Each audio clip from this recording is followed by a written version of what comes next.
Hey, this is Greg McAfee, and welcome to the Greg McAfee Show. Now let's get started.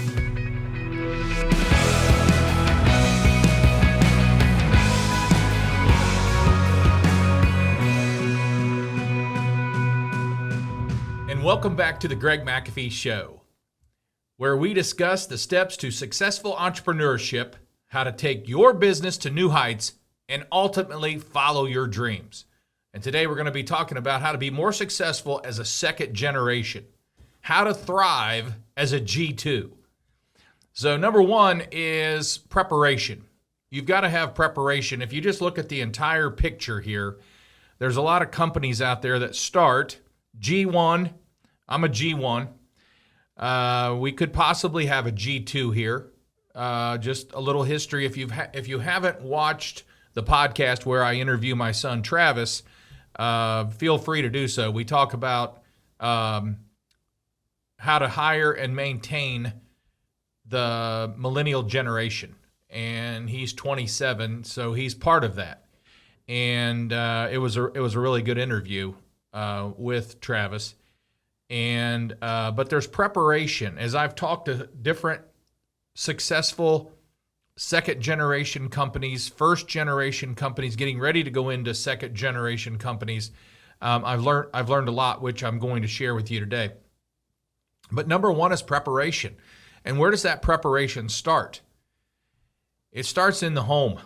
It starts when the kids are little. It really does.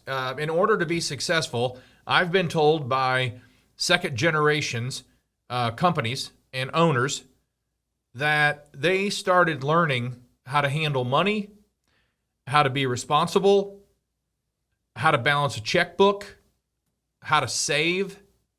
Some have been taught how to invest. So there's a lot of training that goes on in the home. And even though Travis went to college, wanted to get into education, wanted to be a professor, some things changed in the last 6 months on his 7th year in college, and he was doing extremely well. But things changed, and he decided to come back into the business, which he worked in many avenues of since he was 8 years old. And whether it was emptying trash, sweeping floors, delivering, helping with service, carrying a toolbox, doing air duct cleaning, just a wide variety of stuff he's done over the years. So he's back in the business. He's a field manager in training, and we're just going to see where it goes from there. But I taught both him and Tiffany wants to be a physical therapist in the sports world, but I have taught, my wife and I, Naomi, have taught them at a young age the importance of the things I just mentioned: saving money, responsibility, don't expect everything to be given to you, pay for your own car, pay for your own gas, all those types of things. That's responsibility. When a second generation comes in and they're managing things, even while Gen 1's still there, you can notice a huge difference from the Gen 2s who were given responsibility and not just handed everything on a silver platter. That's for sure. And the employees can notice it rather. It's obvious. The team, the leadership, advisors, customers can notice it. There's different sayings out there that Gen 2 take more businesses under. Because of the lack of responsibility they were given growing up. From what I gather, and some of this is sprinkled with my own opinion, but this is from what I gather. So preparation. It's the responsibility of being a responsible adult. If you're even considering having your children, your family come into the business, you definitely want some responsibility given to them growing up, so they're used to having responsibility, they're used to working hard, and they're having to work for things that they want as well. So there's a company for second generation. I actually met the first generation before he passed away, and I actually interviewed him and his son, who I am friends with, and I got to interview them, how they got started. I used to love to do stuff like that. It was just very interesting to me.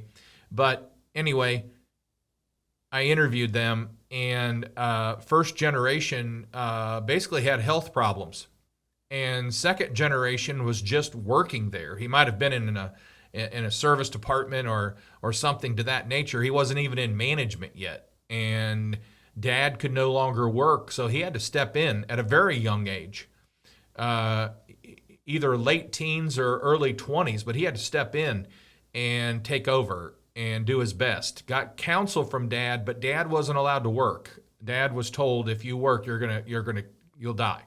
You'll die of a heart attack or whatever it was. So second generation had to step in real fast. Wasn't a whole lot of preparation, but there was a lot of responsibility given to Gen 2 growing up. He didn't come from a household where he was handed everything. And so he appreciated that, and he even said during the interview, I'm glad how I was raised because it helped me succeed for Generation 2, and now there's actually a Generation 3 in that business, and they appear to be going pretty strong. So is there a plan? Do you have a plan for succession in general? Do you have a personal plan? How long do you plan on working? Generation 1, how long do you plan on working? Or Generation 2, how long do you plan on working?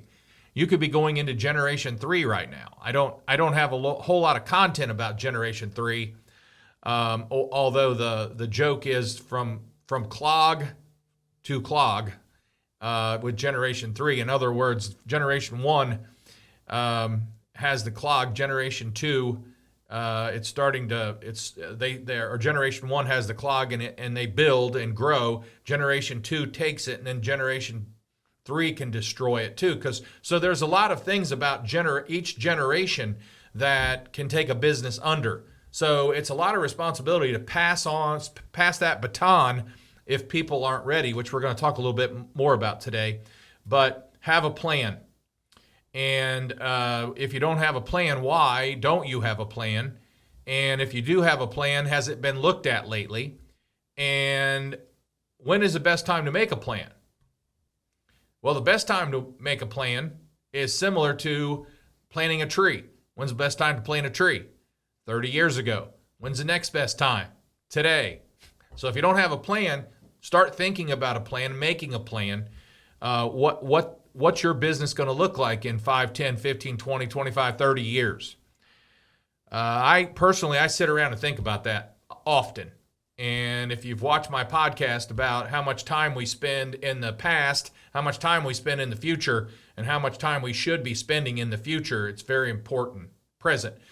Past, present, future. How much time do we spend in the future? People spend very little time. But personally, I like to be thinking about that. So someone said the common leadership model of G1 is a single paternalistic leader.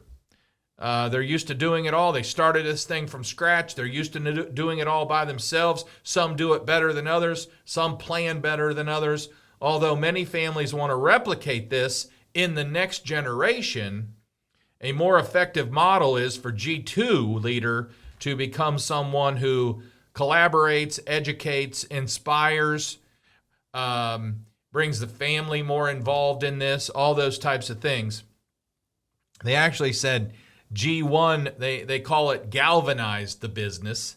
G2 must take that business to the next level. So, G1 grew it, was excited about it, celebrated victories, did all the things that a G1, worked hard from scratch, nothing. Someone said the other day, they wanted me to speak somewhere. They just can't fathom starting with $274 in a used truck and look at where we are today. I don't sit back and think about it every day, but if you put it that way, I go, yeah, that's pretty cool. I mean, it's an American dream, that's for sure. A lot of us have experienced the American dream, And many of you want to experience the American dream, and it can happen. So here is where you develop a clear goal, that the plan, the direction of wealth is sustained. Why did I jump from business to wealth? Because I'll be honest with you, most entrepreneurs, their wealth is tied up in their business. Their wealth has been reinvested in their business to continue to grow it, continue to invest in their capital back into the business, so we can buy new trucks, so we can buy new buildings, so we can buy new equipment in order to continue to grow. And that's exactly what I've done personally. I've been in business 31 years now this month, and for probably the first 25 years, I did nothing but reinvest back into the business. 100% of profits went right back into the business. I paid myself very little. And about into the 25th year, we were finally doing well enough to where I could start paying myself more in different ways, not just payroll. And I could start taking some out and investing it for myself now and for my family. And that's just flat out a good thing. The people who do that, they're going to be way ahead of the game. They're not just depending on a retirement plan when they sell the business. They have their own retirement plan when they sell the business, whether they sell the business or not. It should be right there in front of you, ready to accept, because you've built. Not only did you build the business, but at a certain time, as you were building the business, all of a sudden you could start building personal wealth along the way as you built your business. And hopefully at the end, you're at this level, okay? Doesn't happen for everyone, but that's the goal for sure. So we need to have a philosophy. Any business that hopes to make it beyond the first generation must decide upon their philosophy of family business. Do you want to be a family business? Some other areas of philosophy you need to consider include, why do you want to be in business together? So if you want second generation to come in, why do you want to be in business together? Can you get along well enough to be in business together? Can generation one, first of all, train and pour their heart into this second generation before they release the reins? Can you release the reins? Very important. Can you work together? Do you clash? Think about it. What role will the family play in the business? If you have more than one child, I know a lot of people, Isaac Heating in New York, they have several brothers, and that's the next generation is these brothers, and they're getting ready to bring in another generation. I'm not sure if right now if they're on the third generation or the second. I think it's the third, but I think they're getting ready to go into the fourth generation. A lot of planning takes place. They do extremely well. They're a very good sized business, and they also reinvest a lot of their profits right back into the business. They're not worried about what kind of car they drive. I'm sure they all live in nice, decent homes, but they're not worried about that. They're reinvesting back into the business and making things happen. And that's a good philosophy. What is the mission of your business? Do you have same values with does Gen 1 and Gen 2 have the same values? Do you want the same thing? For me, I've always said we just need to take care of the customer better than anyone. And then we need to take care of the customer better than anyone. And if Generation 2 comes in here, they have to have that same philosophy. There's no doubt about it. Open communication builds trust. I've personally had open communication with Travis for quite a while. I've been sharing a lot of things with him. A lot of leadership skills I have been sharing with him his entire 7 years of college, whether he came back to work here or not. I never expected him to come back to work here. but I've shared leadership. I said, whether you're going to be a teacher, a professor, or whatever you're going to do, you need these leadership skills. So I've been sharing those for years with him. And most wealth is in the business, like I said. So preparing the next generation for what they can expect is critical, and you should take advantage of any teachable moments that arise. And that is very important, whether your kids are little or whether they're teenagers or whether they're in their 20s or whether they've started in the business. It's when you have a moment, a teaching moment, you need to take advantage of it.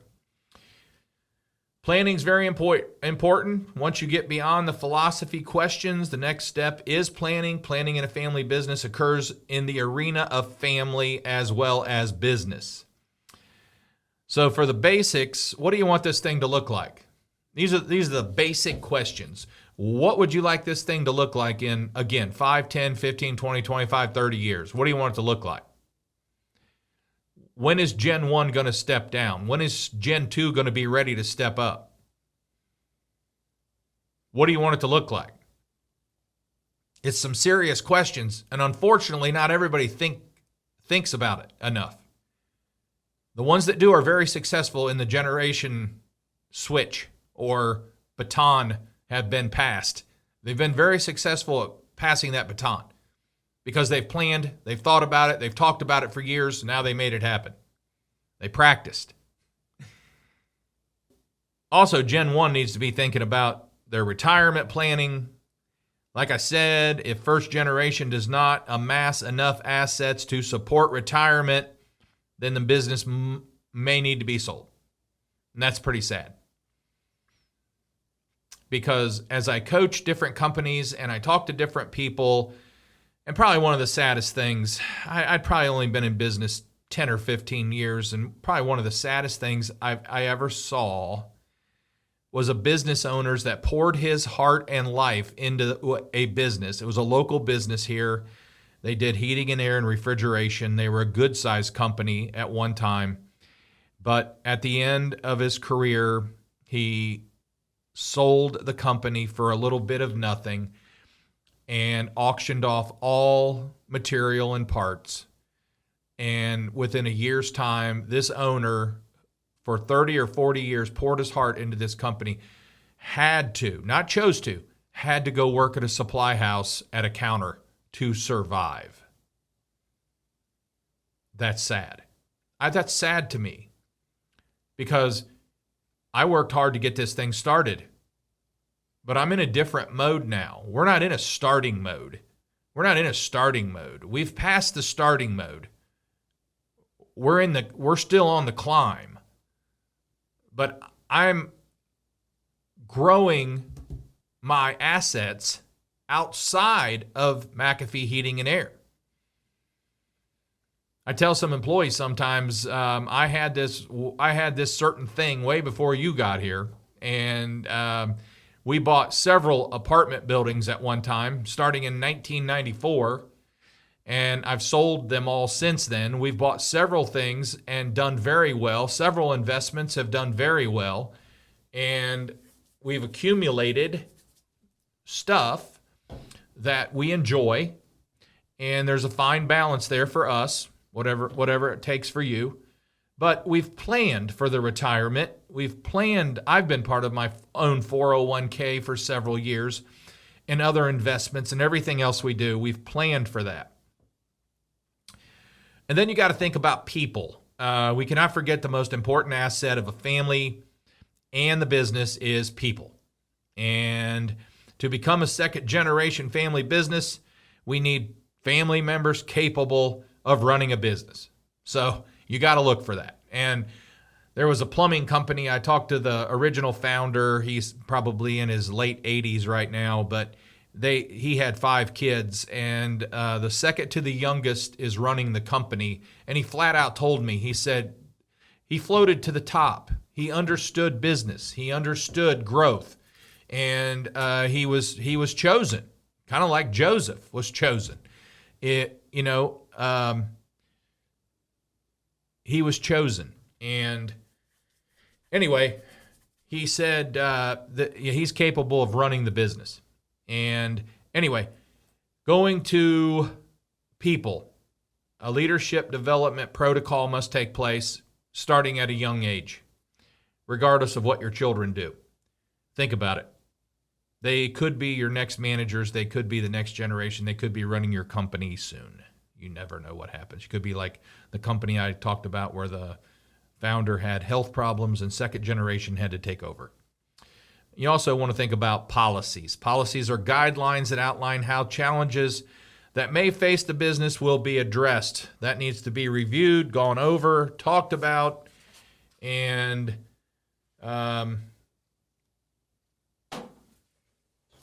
discussed.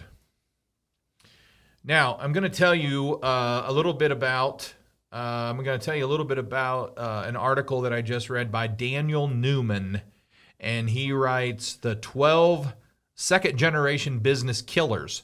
And we'll go through these relatively quickly, but we'll discuss how each one of these can apply to us. So first of all, it's the E word. Number one's entitlement. It's too often that second generation takes over and they feel entitled.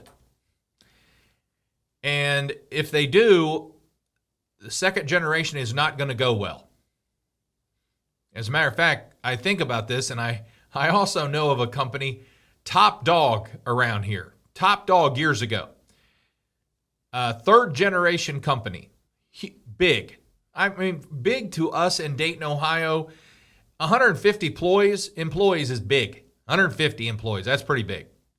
So they covered Dayton, they covered parts of Cincinnati, they covered parts of Columbus. Pretty good sized company. I still think so today. They were big. Third generation came in and they took a major nosedive. Third generation, very entitled. They weren't given much responsibility growing up. They had a silver spoon in their mouth and they felt very entitled, and the business started going under. First and generation both had to come in and bail them out, get things back up and running. And today they are still in business. They've been bought out by a huge conglomerate who buys out heating and air companies, and they still have a part of their name left, but they're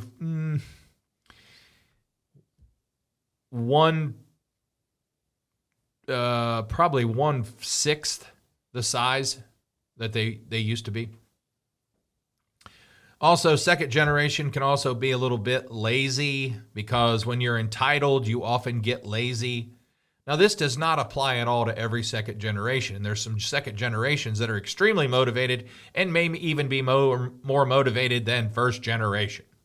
And they can come into a first generation company and take it to a whole new level. But a lot of times, the second generation's a little bit lazy. And the founder of the successful business was very likely not lazy. So the second generation needs to be aware of that. You can't run a company and be lazy. It doesn't work that way. And then there's some indifference. They don't care as much. They don't want to succeed as much. Money doesn't motivate them as much. And entrepreneurs often succeed because of what they refer to as give a crud. They care.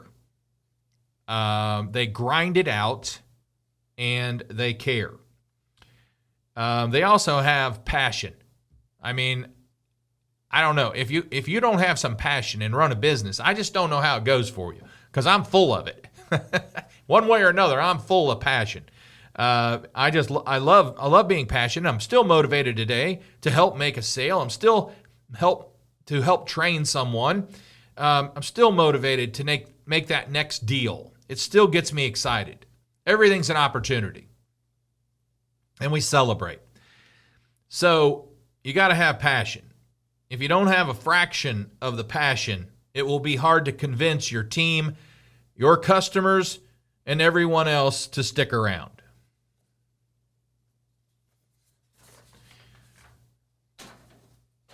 And then you've got to have knowledge. Hand a kid a business today and say, hey, you should learn as much as you can about it. Yeah, right. That's not going to happen. You've got to really do some training. You've got to be in front of them at all times. You've got to see that they want it.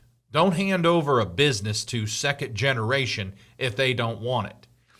I would much rather sell it than to give it to someone who doesn't want it, and I'm going to have to come back in out of obligation to make it work again. That is not my idea of retirement, folks. If and when I do retire, one of my pet peeves is someone constantly talking about retiring. I mean, when it happens, it happens. I do have a goal and all that good stuff, but it's not top of mind. And then you've got a network. The business founder knew all the customers, knew the employees, and knew the business neighborhood, knew the demographics, knew the mayor, the chief police, everybody. You know what? I've had all those people just listed at my office. Excuse me. I've had them all here at my office. And the new generation has to be, they have to have interest in that. They have to want to know your customer, know your people, know your team, know your community. Who are you supporting? What are you doing out there? And then there's a lot of disrespect coming from the next generation sometimes. And it's just disrespectful. Like, again, if you're just handed everything, you're going to be more disrespectful. And they really didn't help grow this thing. And they just think it was just always here. And there's a money tree in the backyard and it just pops money every day that we can just go back and pay our bills with. Also, they tend to be more unmotivated. And so you've got to evaluate all this,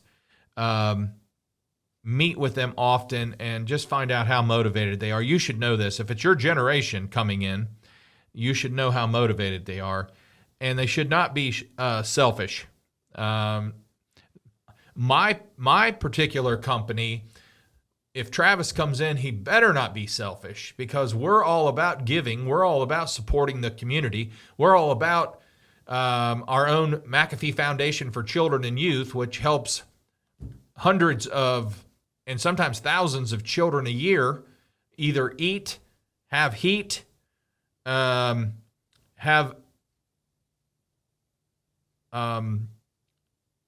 inhalers for asthma, apparatuses for asthma, baseball teams, sports teams galore, all that stuff. So second generation coming in here, they better be giving in this company. But in any company, they need to be giving and they need to help others. And, that's what a business is all about. It's helping the community, being part of the community and making things happen. For us, it's children and youth. And you just have to be selfless. And if a second generation is not, again, there's going to be a lot of complications. So those are some things. That we talk about that I have that other successful second generation companies have shared with me. I hope they help you if you're thinking about or considering having a second generation, or you're in a second generation that's just not working well. You've got to understand there's got to be a plan for Gen 1 to gradually step out of, or just have to jump out of. I mean, that does happen, like I said earlier, but there has to be a plan. Whether it's, I talked to someone the other day about just gradually stepping down, no longer going in on Mondays, and then eventually no longer going in on Fridays, and then gradually taking Tuesday, Wednesday, and Thursday until they're no longer there anymore. And then stepping down, finalizing it all, making sure that it runs good without you there before you just bail.